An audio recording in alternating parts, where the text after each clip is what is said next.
इस मूवी का start China के एक शहर को दिखाते हुए होता है जहां रोड्स ट्रैफिक की वजह से जैम थे और यहीं एक कार में हम एक छोटे बच्चे फेई को देखते हैं जो अपनी कार के मिरर को नीचे करके विंडो से इर्द गिर्द देख रहा था। लेकिन तब उसे कुछ अजीब फील होने लग जाता है जब वो देखता है कि रेस्टोरेंट में बैठे हुए लोगों का सारा खाना हवा में उड़ने लगा है। यहाँ वो देखता है कि सभी लोग अपनी कार से निकलकर रोड पर जमा हो गए हैं और आसमान की तरफ देख रहे हैं जहाँ आसमान पर एक जायंट मॉन्स्टर हर चीज को अपनी तरफ खींच रहा है, यहाँ तक कि बिल्डिंग्स को भी। वहाँ खड़े हुए सारे लोग उस मॉन्स्टर को देखकर बहुत ज्यादा डर रहे थे क्योंकि वो मॉन्स्टर इस सिटी की हर चीज खा रहा था और इस चीज को देखते हुए अब लोग उस जगह से दूर भाग रहे थे। वो मॉन्स्टर आहिस्ता आहिस्ता शहर के अंदर लोगों के करीब आता जा रहा था और अपनी बॉडी के डिफरेंट पार्ट्स से ऐसे मॉन्स्टर्स रिलीज कर रहा था जो जमीन पर गिरकर चीजों को नुकसान पहुंचा रहे थे और साथ ही साथ उसकी बॉडी में से निकले हुए वो मॉन्स्टर सभी इंसानों को भी खा रहे थे। मूवी का सीन यहीं से कट होता है और हमें एक लड़के को दिखाया जाता है जिसके बारे में हमें पता चलता है कि ये मूवी के स्टार्ट में दिखाया जाने वाला बच्चा फेई है जो कि उस दिन ड्रैगन के अटैक से बच गया था और अब वो अंडरग्राउंड सिटी में उन लोगों के साथ रह रहा था जो उस दिन मॉन्स्टर के अटैक से बच गए थे और इन सर्वाइवर्स ने ही अपनी प्रोटेक्शन के लिए ये अंडरग्राउंड सिटी बनाई थी। यहाँ हमें पता चलता है कि उस इंसिडेंट को 20 साल गुजर गए हैं और लोग अभी तक उस ड्रैगन जिसका नाम क्रैकन है उससे लड़ रहे हैं। और यहाँ मूवी के अंदर एक न्यूज रिपोर्ट से हमें पता चलता है कि अब इंसानों ने एक बहुत बड़ा वेपन तैयार कर लिया है जिसके अटैक से वो क्रैकन को खत्म करना चाहते थे। फे ये न्यूज तो देख रहा था लेकिन उसे इस न्यूज में बिल्कुल भी इंटरेस्ट नहीं था क्योंकि वो एक स्मगलर था और वो जमीन के ऊपर से चीजें चुरा कर अंडरग्राउंड सिटी में लेकर आया करता था और इस काम में उसकी एक पार्टनर भी थी जिसका नाम सासा था। फे अभी भी कुछ चीजें चुरा कर होटल के अंदर एक आदमी के पास आता है जो कि एक गैंगस्टर था और फे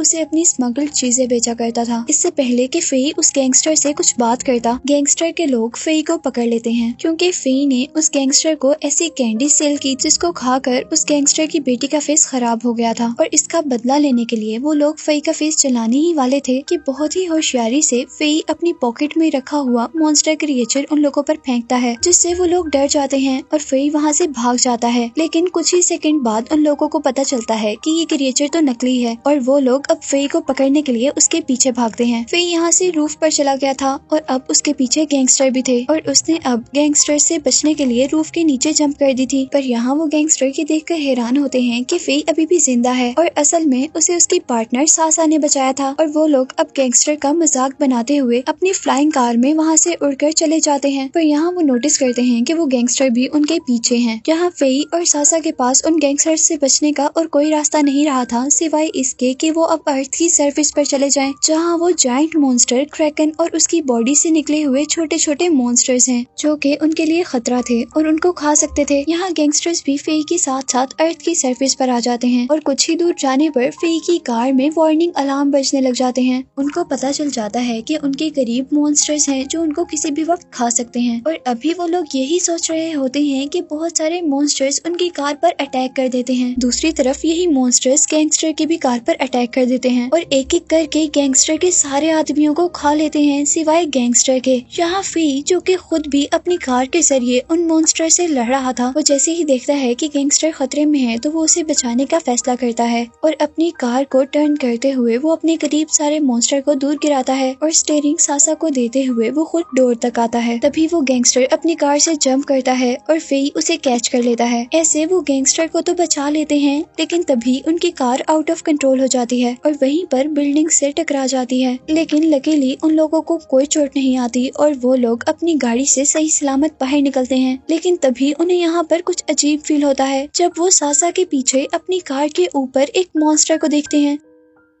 फे जल्दी से सासा को पकड़कर उस बिल्डिंग से बाहर निकलता है जबकि वो गैंगस्टर एक कंक्रीट उस मॉन्स्टर को मारता है लेकिन इस अटैक का उस मॉन्स्टर पर कोई असर नहीं होता। उल्टा वो मॉन्स्टर गैंगस्टर पर ही अटैक करने वाला होता है और अब गैंगस्टर भी जल्दी से फे के पीछे उसके साथ भागने लग जाता है और तभी हम देखते हैं कि वो जायंट मॉन्स्टर आकर उन तीनों को खाने ही वाला था। तभी बहुत से सोल्जर्स इस बिल्डिंग में एंटर होते हैं और वो मॉन्स्टर को चारों तरफ से घेर कर उस पर फायरिंग स्टार्ट कर देते हैं। फायरिंग का मॉन्स्टर पर कुछ खास असर नहीं होता और वो अपने अपने करीब खड़े हुए सोल्जर को वहाँ से बहुत दूर गिराता है। ये देखते हुए एक दूसरा सोल्जर जोश में आ जाता है और वो एक मेटल रॉड को पकड़ते हुए मॉन्स्टर की तरफ जंप करता है और सोल्जर वो रॉड मॉन्स्टर के मुंह में डालकर साइड पर हो जाता है, जिससे मॉन्स्टर को बहुत ज्यादा दर्द होता है। मॉन्स्टर दर्द से गुर्रा ही रहा था कि यहाँ पर दूसरा सोल्जर अपने एक बहुत बड़े वेपन से उस पर फायर करता है और ऐसे वो सभी सोल्जर मिलकर उस मॉन्स्टर को मार देते हैं और दूर खड़े हुए फेई और उसके साथी भी ये सब कुछ देख रहे थे। अब जैसे ही सोल्जर्स फेई और उसके साथी की आईडीज चेक करते हैं तो उनको पता चलता है कि ये तो स्मगलर हैं। सोल्जर्स उन्हें जेल में डालने वाले थे और अब उन सोल्जर्स से बचने के लिए उनके पास एक ही रास्ता था कि वो लोग अपनी फ्लाइंग कार सोल्जर्स को डोनेट कर दें। इसके बाद हम उन तीनों को सोल्जर्स के साथ उनकी कार में देखते हैं, जहाँ से अचानक उनकी कार ऊपर की तरफ उड़ने लगती है और देखने पर पता चलता है कि जायंट मॉन्स्टर उस कार को अपने अंदर इनगल्फ करने वाला है। जब उनके पास बचने का कोई रास्ता नहीं रहता तो सासा उठती है और अपनी कार को एक्स्ट्रा जेट एनर्जीज देते हुए वो मॉन्स्टर के मुंह से बाहर निकाल लेती है। इन जेट एनर्जी से कार के इंजन फेल हो जाते हैं और वो कार मॉन्स्टर के मुंह से दूर हवा में ही ब्लास्ट हो जाती है, लेकिन लकीली सारी टीम बच जाती है और वो लोग अब जमीन पर आकर दोबारा इकट्ठे होते हैं। उन्हें यहाँ पर कोई मॉन्स्टर तो नजर नहीं आ रहा था, पर इर्द गिर्द से बहुत ही अजीब आवाजें आ रही थी। फिर कुछ ही सेकंड्स में एक बहुत बड़े स्टैचू के अंदर से वो छोटी छोटी क्रिएचर्स बाहर निकलना शुरू हो जाती हैं, जो कि मॉन्स्टर अपनी बॉडी से रिलीज करता था। सभी सोल्जर्स इकट्ठे होकर उन छोटी छोटी क्रिएचर्स पर अटैक कर रहे थे और उनको मार रहे थे। अब उनमें से एक सोल्जर उस बड़े से स्टैचू के ऊपर अटैक कर देता है, जिससे वो स्टैचू डिस्ट्रॉय हो जाता है और इसका कोई फायदा नहीं बल्कि नुकसान ही होता है, क्योंकि उसके अंदर से सारी मॉन्स्टर क्रिएचर बाहर आ गई जो कि उस अटैक से मरी नहीं थी। वो सब लोग मिलकर अब इन क्रिएचर से लड़ रहे थे, लेकिन जैसे ही उन्हें रियलाइज होता है कि ये क्रिएचर बहुत ज्यादा है और वो इनसे नहीं लड़ सकते, तो कैप्टन प्लान बनाता है कि एक सोल्जर इन्हें अपनी वेव गन से दूर करेगा और बाकी सोल्जर्स फेई और को लेकर सबवे स्टेशन तक जाएंगे। सारे लोग उसके प्लान से एग्री करते हैं और वो लोग ऐसा ही कर रहे होते हैं कि तभी जमीन हिलने लगती है और उसके अंदर से जैसी छोटी छोटी क्रिएचर्स थी वैसी एक बहुत बड़ी क्रिएचर निकल कर आती है, जिसकी गुस्से वाली आवाज से एक मिनट के लिए वो सभी लोग डर जाते हैं। लेफ्टिनेंट सब लोगों को वहाँ से भागने का कहती है और खुद उस क्रिएचर को मारने लग जाती है, पर यहाँ अब वो क्रिएचर जैसे ही उस पर अटैक करने वाला था तो वो जमीन पर स्लाइड करते हुए अपने आप को बचाती है और मॉन्स्टर से दूसरी तरफ जाकर उस पर दोबारा अटैक करती है। और उसी टाइम वो मॉन्स्टर अपने टेंटिकल का यूज करते हुए उस लेफ्टिनेंट को दूर गिराता है और दूसरी तरफ मुड़कर अब फी को पकड़ लेता है। वो मॉन्स्टर फी को घुमाकर दूर गिराता है और अब उसे मारने ही वाला था कि अचानक वो रुक जाता है और फी देखता है कि उसे सोल्जर्स ने बचाया है। अब सभी लोग उस मॉन्स्टर से बचकर भाग रहे थे और उनमें से एक सोल्जर उस मॉन्स्टर की अटेंशन डाइवर्ट कर रहा था, लेकिन एलियन गुस्से में उस पर अटैक करता है, जिसकी वजह से उसके हाथ से उसकी गन गिर जाती है और जैसे ही वो अपनी गन को लेने के लिए नीचे बैठता है तो एलियन अपना टेंटिकल उसकी बॉडी में स्टैब कर देता है। सभी लोग अपने साथी को मरता हुआ देखकर बहुत ज्यादा दुखी हो रहे थे और वो सोल्जर अपने आप को सेक्रीफाइस करते हुए उन सबको यहाँ से बचकर भागने का कह रहा था। इसके बाद हम सब लोगों को सबवे स्टेशन के अंदर देखते हैं और यहाँ हमें पता चलता है कि ये स्पेशल सोल्जर्स एक स्पेशल मिशन पर हैं। उन्होंने उस मेन मॉन्स्टर को मारने के लिए एक टेक्नोलॉजी बनाई है, जिस मॉन्स्टर ने पूरी दुनिया में ये क्रिएचर्स फैलाई थी। और अब क्योंकि कुछ ही देर में वो मॉन्स्टर अब दोबारा यहाँ आने वाला था, तो उन लोगों का प्लान था कि उसके क्रिएचर रिलीज करने से पहले ही वो उसको मार देंगे। लेकिन क्योंकि इन सोल्जर्स का साथी यहाँ पर मर गया था तो बाकी सोल्जर्स बहुत ज्यादा दुखी थे और उनमें से एक सोल्जर तो ये भी कह देता है कि अब हमें ये मिशन नहीं करना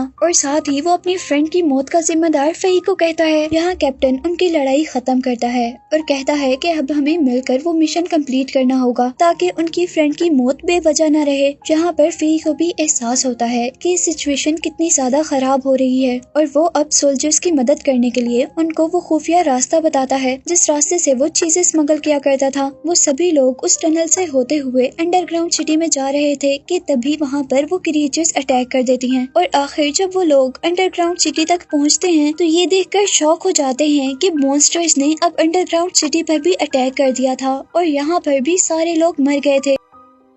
और अब वो लोग चलते चलते एक सोल्जर की डेड बॉडी तक पहुंचते हैं, जहां उसकी वॉकी टॉकी से कुछ आवाजें आ रही थी। कैप्टन जल्दी से वो वॉकी टॉकी उठाकर रिस्पॉन्ड करता है और यहाँ कंट्रोल सेंटर में सब लोग ये देखकर हैरान हो जाते हैं कि वहाँ पर कोई सरवाइव भी कर रहा है। और अब कैप्टन को बताया जाता है कि वो मॉन्स्टर क्रैकन सिर्फ 3 मिनट में इस शहर के ऊपर आएगा। अब सिर्फ हमारे पास 3 मिनट हैं अपने मिशन को लॉन्च करने के लिए। वो सब लोग जल्दी से वेपन स्टेशन की तरफ निकलते हैं, पर यहाँ एक्सीडेंटली फेई और कैप्टन अपने बाकी साथियों से बिछड़ जाते हैं। अब फेई और कैप्टन वहाँ से भाग रहे थे कि उनके पीछे एक मॉन्स्टर लग जाता है और वो लोग हाइट से जंप कर देते हैं, जिसकी वजह से मॉन्स्टर तो नीचे गिर जाता है, पर वो लोग अपने सामने ब्लॉक्स को पकड़ लेते हैं और उन पर चढ़ते चढ़ते वो लोग लॉन्चिंग गेट तक पहुँचते हैं। और यहाँ आकर उन्हें पता चलता है कि वो गेट लॉक है और यहाँ का इलेक्ट्रिकल सिस्टम भी खराब हो गया है। सासा लेफ्टिनेंट के साथ मिलकर उसे ठीक करने की कोशिश करती है और तभी वहाँ पर एलियन क्रिएचर अटैक करना शुरू कर देती हैं, जिनसे बाकी सोल्जर्स लड़ रहे थे। सासा वो कनेक्शन ठीक कर लेती है और गैंगस्टर जैसे ही स्विच ऑन करने लगता है तो उसे करंट लग जाता है और उसका हाथ जल जाता है। अब वो गैंगस्टर वो गेट हर हाल में खोलना चाहता था, क्योंकि वो भी ह्यूमैनिटी को बचाना चाहता था और इस काम के लिए वो अपना रोबोटिक हैंड यूज करता है। वो जैसे ही लीवर ऊपर कर गेट की तरफ बढ़ता है तो वो लीवर दोबारा नीचे गिर जाता है और इसके बाद वो डिसाइड करता है कि वो लीवर को ऊपर कर रखेगा और सभी लोग उस गेट के अंदर जाएंगे। और दूसरी तरफ वो सोल्जर जो कि क्रिएचर से लड़ रहा था, उस पर एक क्रिएचर अटैक कर देती है और वो मरते हुए सभी सोल्जर से कहता है कि तुम लोग गेट के अंदर जाओ और मिशन पूरा कर इंसानों को बचा लो। और सब लोग जैसे ही गेट के अंदर जाते हैं तो वो सोल्जर उनकी आंखों के सामने अपने आप को ब्लास्ट कर लेता है, जिससे वहाँ पर मौजूद सारी क्रिएचर्स भी मर जाती हैं। जहाँ वो लोग अपने 3 साथियों के मरने पर बहुत ज्यादा दुखी थे और इसीलिए अब फोई, जो कि इस मूवी का मेन कैरेक्टर है, वो जोश में आ जाता है और वो कहता है कि हमारी साथियों की मौत जाया नहीं होगी, बल्कि हम अब हर हाल में उस क्रैकन को मारेंगे और उसकी तबाही से इस दुनिया को बचा लेंगे। कैप्टन अब अपनी डिवाइस लॉन्च के अंदर डालता है। वो लॉन्च डिवाइस एक ऐसी जगह पर लगाई गई जहाँ ठीक ऊपर से क्रैकन ने गुजरना था और क्रैकन के आते ही वो लोग अपने मिसाइल से उसे मारना चाहते थे। हेडक्वार्टर से मिशन स्टार्ट होने का ऑर्डर मिलता है और हर शहर से एनर्जी उस लॉन्च मशीन को दी जाती है, जिससे उसके अंदर लाइट्स ऑन होती हैं और एक बहुत बड़ी लेजर बीम आसमान की तरफ ट्रेवल करती है, जो कि सीधा जाकर मॉन्स्टर पर अटैक कर रही थी और उसको मारने ही वाली थी कि तभी एनर्जी के कम होने की वजह से वो लॉन्च मशीन रुक जाती है और वो क्रैकन अपने पेट में एक बड़े से सुराख के साथ जिंदा रह जाता है। वो लोग अपनी हार को मानने ही वाले होते हैं कि अचानक फेई बोलता है। वो कहता है कि जरूरी नहीं है कि हम इतनी बड़ी लॉन्च मशीन से ही उस ड्रैगन को मारें। हम अगर अपना बनाया हुआ वेब उस लॉन्च मशीन में डाले बगैर भी उस ड्रैगन के मुंह के अंदर डालें तो भी ड्रैगन मर सकता है। और इस काम के लिए उन्हें एक फ्लाइंग कार की जरूरत थी, जो कि इस लॉन्च मशीन की लिफ्ट के जरिए आसमान में ड्रैगन तक जाएगी। कैप्टन अपने कमांडर को सब कुछ एक्सप्लेन करता है जो उन्होंने प्लान बनाया था और उनको बस अब इलेक्ट्रिसिटी चाहिए थी, जो कि वो बहुत से शहरों से लेकर उस लॉन्च सेंटर को दे सकते थे। और अब कमांडर भी ये खतरा लेने के लिए तैयार हो जाता है और अब मूवी का मेन कैरेक्टर फेई अपना वेपन लेकर कार के अंदर बैठता है और उसे लॉन्च मशीन की लिफ्ट के जरिए ऊपर की तरफ उड़ा दिया जाता है। फोई उस क्रिएचर क्रैकन के अंदर से निकलने वाली क्रिएचर से बचते हुए उस तक पहुंचने ही वाला था कि तभी उसकी कार ब्लास्ट हो जाती है, पर लकीली फेई बच जाता है और एक फ्लाइंग स्केटबोर्ड के जरिए वो उस वेपन को लेकर क्रिएचर की तरफ बढ़ता है। वो जैसे ही क्रैकन के पास पहुंचता है तो उसके मुंह में वो वेपन फेंक देता है, जिसके उसके मुंह में जाने से एक बहुत बड़ा ब्लास्ट होता है, जिससे क्रैकन भी मर जाता है और उसकी बॉडी से रिलीज होने वाली सारी क्रिएचर्स भी इस दुनिया पर मर जाती हैं, क्योंकि क्रैकन ही उनकी क्वीन थी और जब क्वीन को मार दिया गया था तो उसकी बाकी सारी क्रिएचर्स खुद ब खुद मर गई थी। यहाँ सब लोग बहुत ज्यादा खुश थे क्योंकि उनका मिशन कंप्लीट हो गया था और लोग हमेशा हमेशा के लिए उस क्रैकन के खतरे से आजाद हो गए थे। पर यहाँ सासा बहुत ज्यादा दुखी थी क्योंकि वो आज के बाद अपने दोस्त को नहीं देख सकती थी। सीन यहीं से शिफ्ट होता है और हमें दिखाया जाता है कि सब लोग अंडरग्राउंड सिटी से अब अर्थ की सरफेस पर मूव कर रहे थे। सासा सबको देखकर बहुत ज्यादा खुश थी, लेकिन अंदर से वो फेई को खोने की वजह से बहुत ज्यादा दुखी थी और अब वो उदास होकर उस जगह पे जाती है जहाँ पर वो हमेशा फेई से मिला करती थी। और यहाँ वो होता है जो वो एक्सपेक्ट भी नहीं कर रही थी, यानी यहाँ पर फेई अपनी कार में आता है, जिससे हमें पता चलता है